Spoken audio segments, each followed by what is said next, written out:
Welcome to Nintendo Ninja News. I'm your host, Chris Tysis, and we're here to talk about a bit of an overview, looking at some of the Q&A questions that was asked to Nintendo about stuff. Our CEO, Kimishida, is retiring, and the new guy, Fukuhara's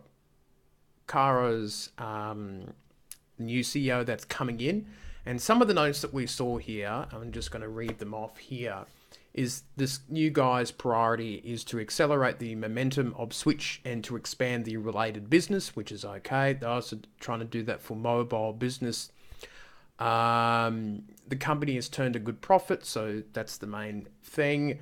The core of Nintendo's business is developing creative content, and most investment needs to go into that. Since technology is advancing at a tremendous speed, if Nintendo finds a possible partner whose tech is highly compatible and good for the customers, an investment there could be considered. Some of the interesting things is one of their goals is to expand in Asia, Middle East, and South America. They don't know how big the market will be there. Our CEO, who is retiring, his primary role was to bring the Switch to market and deliver it to customers in a way that was envisioned. I think he absolutely did that.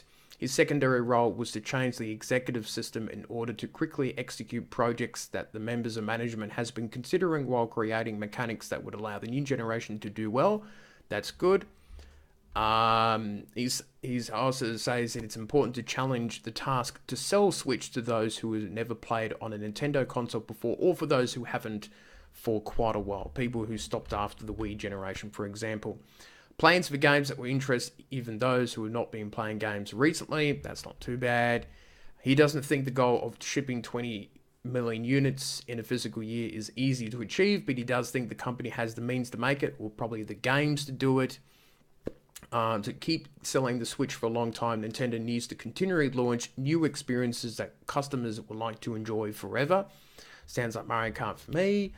There is nothing to announce on that front as of now in terms of doing these new experiences for the Switch, but the company has accumulated experience with launching numerous consoles that includes mistakes, Wii U, Virtual Boy, 3DS 2 for launch periods.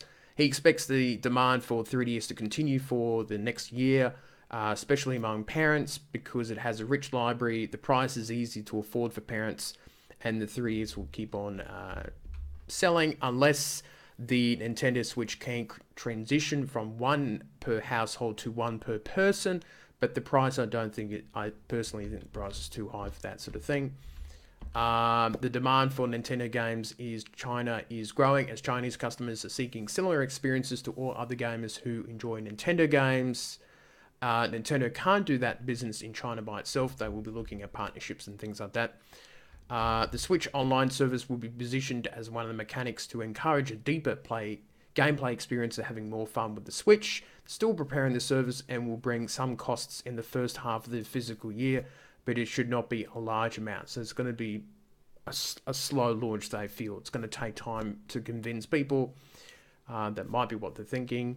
Digital sales are steadily to increase in the future since customers are getting accustomed to receiving digital content. There's still many customers who want packaged games. Not all sales will become digital. Ratio of digital games also vary on which games being sold, who purchased it in target range, blah blah blah. And that is pretty much it of all the different sort of answers and information that we got from that Q&A. I think it's not too bad. I think Nintendo's on the right ship. I think for now we've just got to wait until E3 and probably a little later to see what are those games that will help ship 20 million from the end of March to the end of March again next year. So what's going to happen for the rest of this year and those first 3 months of 2019? That's going to be the interesting thing. So that is it for me, and I shall see you later on.